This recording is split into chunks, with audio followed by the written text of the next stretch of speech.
মোহাম্মদ ইউনূসের বক্তব্য এখনো আমাদের কানে বাজে। এখনো হয়তো সেই পুরানো পত্র পত্রিকা আমরা যদি ঘেটে বের করি কি অসাধারণ শহীদ হচ্ছে, নিহত হচ্ছে। মায়ের কান্নার রোল আপনারা দেখেছেন, বোনের কান্নাগুলো আপনারা দেখছেন, প্রতিনিয়ত আমাদের মিডিয়ার মাধ্যমে আমরা দেখছি। মনে হচ্ছে পুরো বাংলাদেশ থেকে এই ফ্যাসিস্ট শেখ হাসিনা একটা গাজায় রূপান্তর করেছে। মৃত্যু উপত্যকা, সেই শোকে আমরা শোকাচ্ছন্ন। একই সাথে আবার প্রায় 12টি জেলায় বন্যা কবলিত। ইতিমধ্যে গণফোরাম থেকে বন্যার্তদের পাশে দাঁড়ানোর কর্মসূচি নেওয়া হয়েছে।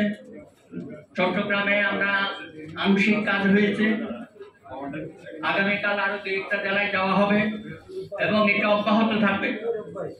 আমরা সকলে মিলে সারা জীবন এগুলো আমরা করেছি, গণফোরাম করেছে। আরো কিভাবে বন্যার্তদের পাশে থাকা যায় সেটা আমরা চেষ্টা করছি। এবং আজকে একটা এই পরিস্থিতিতে একদিকে শোকাবহ রক্তাক্ত অবস্থা, আরেকদিকে বন্যার্ত মানুষের আর্তি, এর মধ্যে আজকে আমাদের প্রতিষ্ঠা বার্ষিকী হচ্ছে অত্যন্ত অনাড়ম্বর ভাবে। আপনারা বুঝতেই পারছেন আমাদের এই প্রতিষ্ঠা বার্ষিকী আরো ব্যাপক আকারে করা বা আরো আনন্দঘন পরিবেশে করা হয়তো আমাদের ছিল ইচ্ছা, কিন্তু সেটা সম্ভব হলো না। তারপরও সময়ের প্রয়োজনে আপনাদের উপস্থিতিতে দেশের এই প্রেক্ষাপটে আমরা মনে করেছি আমরা সময় দীর্ঘায়িত করতে চাই না। 93-এ 29শে অগাস্টে আমাদের সামনে একটা অভূতপূর্ব সুযোগ এসেছিল। আমার স্বপ্নের দল সেই অধ্যাপক ডক্টর মোহাম্মদ ইউনূসের বক্তব্য এখনো আমাদের কানে বাজে। এখনো হয়তো সেই পুরানো পত্র পত্রিকা আমরা যদি ঘেটে বের করি কি অসাধারণ বক্তব্য ছিল। এই গণফোরামকে নিয়ে ওনার আকাঙ্ক্ষা সেদিন যেভাবে ব্যক্ত করেছিলেন সেই অবস্থা কিন্তু আমরা করতে পারিনি। এরপরও নানান সময়ে ঘটনা পরম্পরায় অনেক সুযোগ আমাদের সামনে এসেছিল। যে কোনো কারণেই হোক আমরা সেই সময় এবং সুযোগটাকে কাজে লাগাতে পারিনি। আজকে আমি মনে করি এই যে একটা গণ অভ্যুত্থানের পরে জনগণের মধ্যে যে নতুন করে বাঁচার যে স্বপ্ন, যে উৎসাহ, যে উদ্দীপনা, যে দেশপ্রেম ছাত্র জনতা এবং আমাদের তরুণ সমাজের, সেই দেশপ্রেমকে কাজে লাগিয়ে আগামী দিনে বাংলাদেশে মহান মুক্তিযুদ্ধ এবং শহীদদের স্বপ্নকে বাস্তবায়িত করার যে সুযোগ আমরা পেলাম, আসুন আজকে ঐক্যবদ্ধ গণফোরামের মধ্য দিয়ে আগামী দিনে গণফোরামকে সারা বাংলাদেশে একটি জনপ্রিয় রাজনৈতিক দল হিসেবে আমরা আমাদের শত শত নেতা কর্মীরা আজকে যারা উপস্থিত হয়েছেন, যারা উপস্থিত হতে পারেন নাই, আগামী দিনে সকলকে ঐক্যবদ্ধভাবে সারা বাংলাদেশে আমরা আমরা জনগণের কাছে যাব,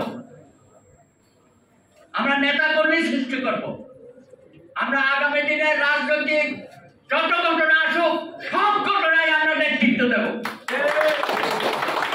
সেই লক্ষ্যে আপনাদের সেই স্বপ্ন বাস্তবায়িত করার জন্য এবং জনগণকে সুসংগঠিত করে আর কোনদিন যেন বাংলাদেশে কোন ফ্যাসিবাদের জন্ম না হয়,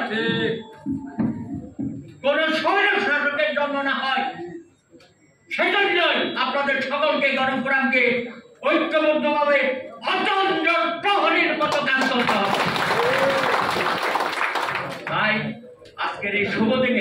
আমাদের ডক্টর কামাল হোসেনের স্বপ্ন গণফোরাম, ডক্টর ইউনূসের স্বপ্ন আমার স্বপ্নের দল।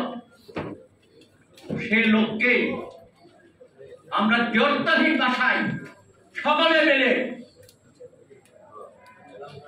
একটি অঙ্গীকার, একটি ঘোষণা আপনাদের সামনে উপস্থাপন করছি।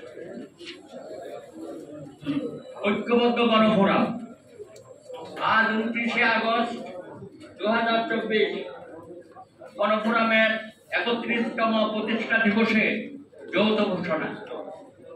1993 সনে 27-28-29শে আগস্ট 3 দিন ব্যাপী সারা বাংলাদেশের সচেতন প্রগতিশীল জাতীয় রাজনৈতিক নেতৃবৃন্দ, সংগঠন ও সমাজের সর্বস্তরের নাগরিক সমাজ ঢাকার ইঞ্জিনিয়ার্স ইনস্টিটিউশন চত্বরে এক রাজনৈতিক কনভেনশন ও কর্মশালার আয়োজন করে।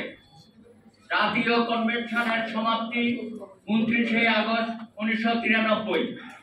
অংশগ্রহণকারী সকলের ঐক্যমতের ভিত্তিতে আন্তর্জাতিক খ্যাতিমান ব্যক্তিত্ব ও বাংলাদেশের সংবিধান প্রণেতা ডক্টর কামাল হোসেনের নেতৃত্বে গণফোরামের আত্মপ্রকাশ হয়।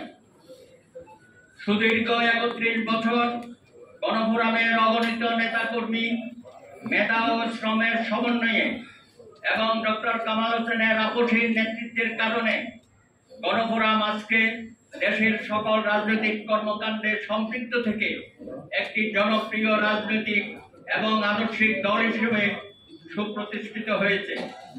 সম্প্রতি জুলাই 2024 অবিস্মরণীয় ছাত্র জনতার গণ অভ্যুত্থানে 5ই আগস্ট 2024 ফ্যাসিবাদের পতন হয়েছে। সহস্রাধিক ছাত্র জনতা, শিশু কিশোরকে নির্মমভাবে হত্যা করা হয়েছে। আহত হয়েছে 20,000-এর অধিক ছাত্র জনতা।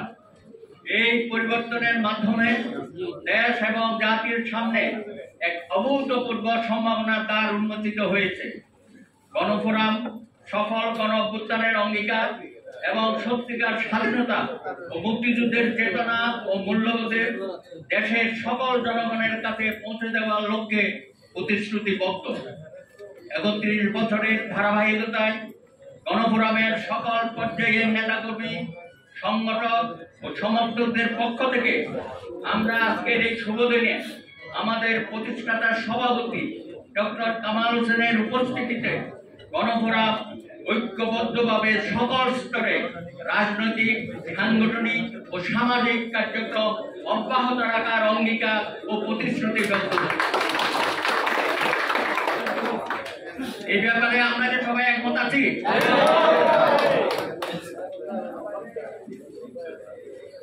আমরা আরো ঘোষণা করছি, দ্রুততম সময়ে ঐক্যবদ্ধ গণফোরামের জাতীয় কাউন্সিল অনুষ্ঠিত হবে।